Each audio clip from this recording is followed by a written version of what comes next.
Good evening, you're watching The Big Story. I'm Olivia Quay, coming to you live from the Straits Times newsroom. In a Facebook post today, Prime Minister Lee Hsien Loong reassured Singaporeans that the government will work with foreign workers, especially those living in the dormitories, to see through this difficult period. This comes as dorms continue to make up the huge majority of new COVID-19 cases. A record 447 new cases were confirmed yesterday, with 404 being work permit holders residing in dorms. There are now a total of 3,699 cases in Singapore and at least 1,800 people linked to dormitories who have tested positive for the virus. Nearly all existing dormitory clusters saw new cases yesterday, with 3 new clusters identified at other dormitories.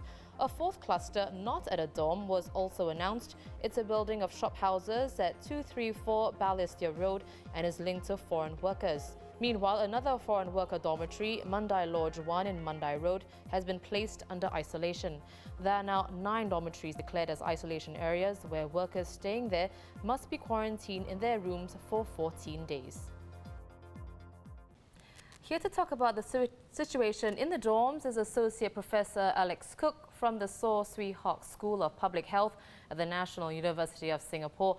So, Prof, the living conditions in the dormitories has been a talking point.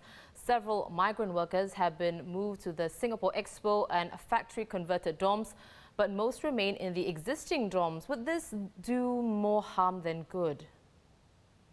I think possibly. So, viral diseases spread quite easily within closed or semi-closed environments, such as dorms or schools and so on. And so I think that one of the things that is of quite big urgency just now is really to try to depopulate the dorms as much as possible to reduce the density within the living environments there.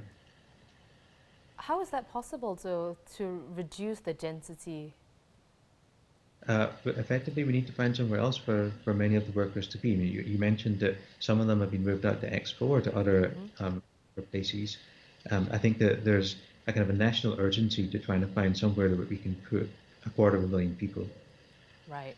Well, Prof, so far 17 out of the 43 purpose-built dormitories have been classified as virus clusters. What are you expecting will happen in the coming days in terms of the number of cases originating from the dorms? Well, I mean, so far we've seen really quite rapid exponential growth within the dorms. The number of cases have been doubling more or less every 2 days.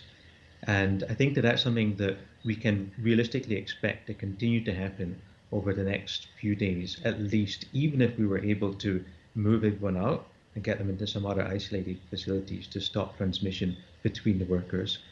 I don't know how realistic that is, though, and so I think that there's a very real possibility that we'll continue to see exponential growth, perhaps at a slower rate, but still it is quite feasible that by the end of April we could be looking at 10 to 20,000 infections amongst our migrant workers. Wow. Well, with the benefit of hindsight, were there any warning signs that the virus would have exploded within our migrant worker population? Could it have been avoided? I mean, in hindsight, it's always easy to say that, oh, why didn't we think about migrants getting infected?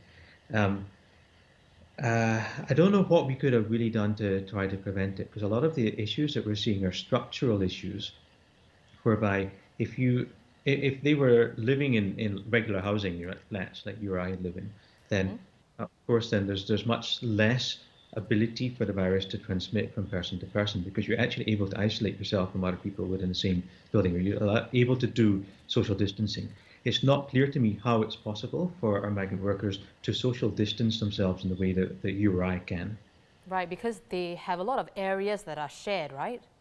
Yeah. In many cases, for example, if they have communal toilets and all of the workers on the same level of the building have to use the same communal toilet, then how can you try to really prevent transmission between workers from even different rooms on the same level? Well, Singapore's new cases are in the triple digits these days. A daily high of 447 was confirmed yesterday.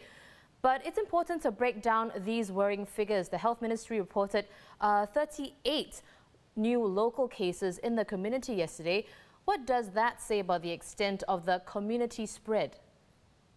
So we really have three different kinds of cases just now. We've got imported cases, we've got local cases, and we've got the foreign worker cases. So for our imported cases, I think that we're doing a fantastic job with that. We had a big rise around about a month ago, but then we've implemented policies so that they will now be put into quarantine at hotels and so on. And that has the impact that they're effectively dead ends for transmission. So over the last week or so, we've had hardly any infections amongst those. The local cases are are those that really is what the circuit breaker measures are targeting, and I think that we're seeing quite reassuring signs from that. The number had been rising quite substantially up until the time of the circuit breaker, and then since then it has been plateauing and possibly dropping. And so I would hope very much that by the end of the circuit breaker period that we would have been reduced the number of local cases that are amongst the general population, I think, to quite low levels. So it's really amongst the overall numbers look terrible, and that's because of the infections amongst our migrant workers. Yes, of course. So, like you said, the number of local cases is plateauing, but of course the cases in the dormitories are rising. So I guess taking both into account, how will that affect the circuit breaker period? Your school's dean, Professor Teo Yik Ying, said that it would be prudent to extend the circuit breaker by 2 weeks. What do you think? Yeah, it's a question on everyone's mind, right? How long we've got to live circuit breaker. I personally think it's probably a bit too soon to be calling whether we should have an extension or not to the circuit breaking measures. My wish would be that we get down to maybe around about 10 cases or fewer than that amongst local cases per day. Because at that kind of a level, that's the level that the Ministry of Health and the police forces can maintain quite effective social contact tracing. So I think that if we're able to get to that kind of a level by the end of the circuit breaker, then it might make sense to just stop the circuit breaker then.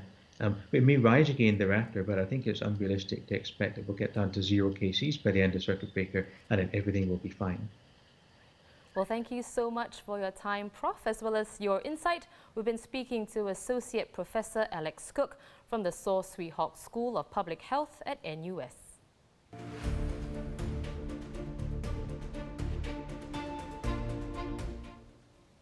Meanwhile, Duke NUS Medical School in Singapore and US-based Arcturus Therapeutics are now conducting preclinical studies on a vaccine candidate they have developed. If the vaccine is seen to be safe in animals and if studies suggest that it will be safe in humans, it will be tested next on healthy adults. The Deputy Director of the Emerging Infectious Diseases Program at the school said they hope to start clinical trials as soon as August. A man who breached a stay-home notice to go out and run errands and eat bak kut teh pleaded guilty to exposing others to the risk of infection, this in the first case of its kind. The prosecution urged the court to sentence Alan Tham Siang Sheng to at least 10 to 12 weeks jail to reflect the seriousness of the offence and deter others from committing a similar act.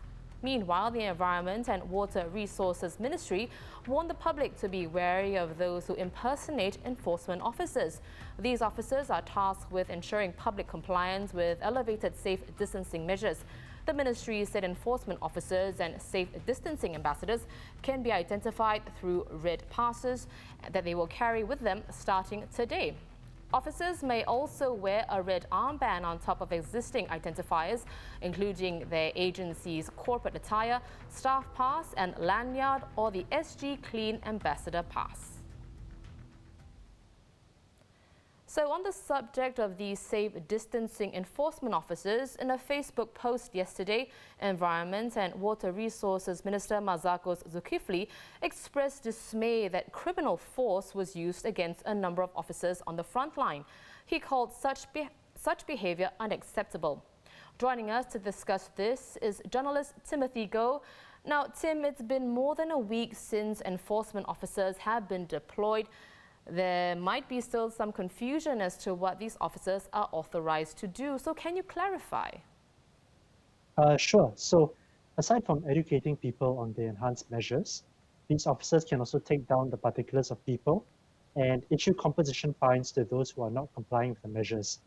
This means that they will either give you hard copy notices of the fine or they might mail them to you. What's important to note, however, is that these officers are not allowed to ask you to pay the fine on the spot.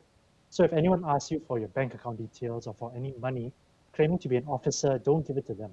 There have been reports of people trying to impersonate such officers. Of course.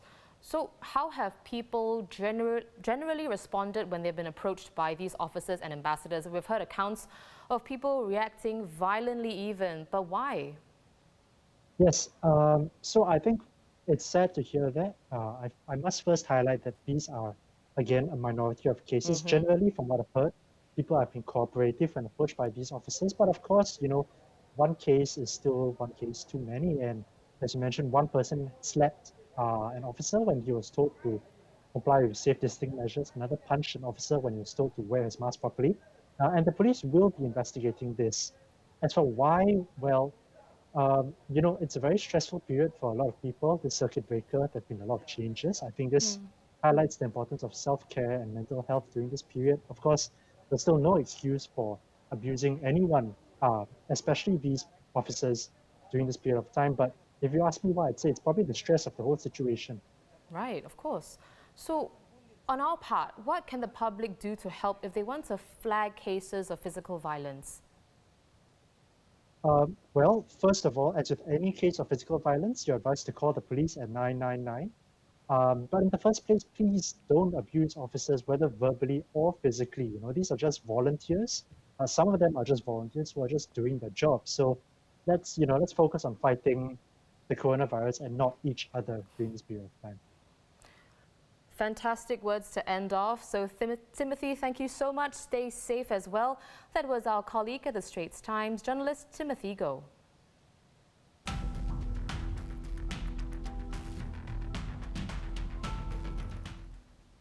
The number of coronavirus cases around the world has exceeded 2 million, just a week after surpassing the 1.5 million mark. The global death toll is around 137,000. In France, the number of fatalities jumped by more than 1,400 yesterday. This is the biggest single-day increase as the number of nursing homes reported cumulative tolls after the three-day Easter weekend. But on a positive note, the number of cases in hospitals fell by 513 from the day before. South Korea's left-leaning ruling party, led by President Moon Jae-in, won a landslide victory in yesterday's general election. The country is among the first to hold a national election during the COVID-19 pandemic, with citizens being asked to maintain social distancing when voting. All voters were required to clean their hands with sanitizer, don protective masks and gloves, and undergo temperature checks at polling stations. Meanwhile, the use of touchless technology is seeing a boost in Japan amid the pandemic, of course, as hygiene concerns fuel the demand for such technology. Now, Japan owns about half the global market share in the sensors market, and the virus has given new impetus to contactless technology. Joining us now is our Japan correspondent, Walter Sim.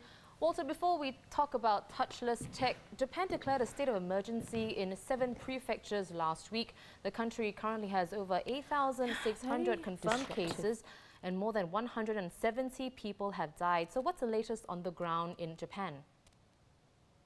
So, well, beyond the 7 prefectures last week, Japan is actually now set to expand this state of emergency to the entire country until May 6th. And this comes as the number of cases has been steadily rising over the last week or so.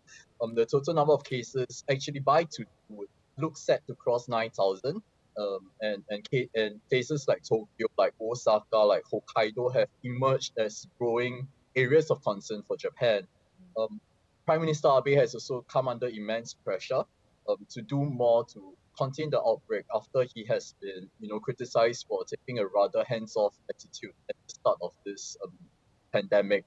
But in any case, the state of emergency in Japan is very much unlike the lockdowns that you would typically think of when you look at other countries like America or Europe or European countries like the UK. So in Japan, local authorities can only appeal for people to exercise self-restraint and reduce interaction with other people.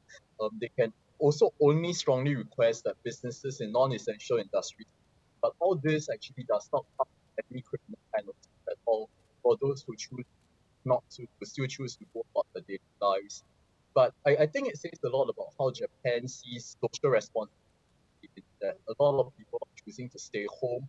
A lot of businesses have taken up telecommuting. A lot of shopping malls and businesses have chosen to close on their own accord, so as to protect businesses and protect their own employees, their customers. So yeah, as a result, there's actually been some, like we see areas like Shibuya and Shibuya registering a drop of 50 to 60% in footfall as compared to ordinary day. But on the flip side, there are now reports that residential areas are getting increasingly crowded. So I think that's something authorities have to look at. Another effect of this pandemic is that it has forced Japan to, because Japan has been rather outdated in a lot of its practices, it's kind of nudged Japan in a way to finally move on with times. So we have delivery services for so many restaurants now. Restaurants are starting to offer takeout. Companies, as I mentioned earlier, have begun to adopt telecommuting, and doctors at some medical facilities are also now offering online consultations as well. Right. Well, let's move on to touchless technology. What are some of the projects that the country is embarking on at the moment? Right. So because Japan has about 50% of the global market share in sensor technology, so this kind of puts it in a very good position to reinvent existing technology to make them touchless, and especially in this day and age where people are increasingly concerned about hygiene and about touching Of course. touching surfaces in general. Yep. So Fujitech, the elevator maker, has launched a new series of lifts on April 1st that the company actually brands as elevators with enhanced public hygiene. So this comes with a feature that's meant to help with social distancing. Then these lifts also come with an optional add-on in how there are built-in sensors for the lift dashboard panel, which actually removes the need for people to actually press the lift button. So all they have to do is actually to just hold their hand near the button of the floor they intend to to, and the sensors will just do the work. But even of course, even if they were to choose to press the buttons, it's safe as well because the buttons apparently come with this antibacterial thing. And the company is actually looking at how to retrofit these features into existing lifts and future upgrades, from what I understand. So moving on to another company, NEC, which is the world leader in facial recognition technology, it has built this new system that can recognize faces even if a person is wearing masks or sunglasses. So what this means is that a person can just simply pass through security entries without having to take off their masks, and as a result have to touch their faces. So this is currently being tested at the headquarters in Tokyo, and the company hopes to roll it out onto the market by this. Right. Well, thank you so much, Walter. And that was our Japan correspondent, Walter Sim. And those are our top stories for today. For more news and videos, log on to straitstimes.com. I'm Olivia Quay. Join us tomorrow for more stories on The Big Story.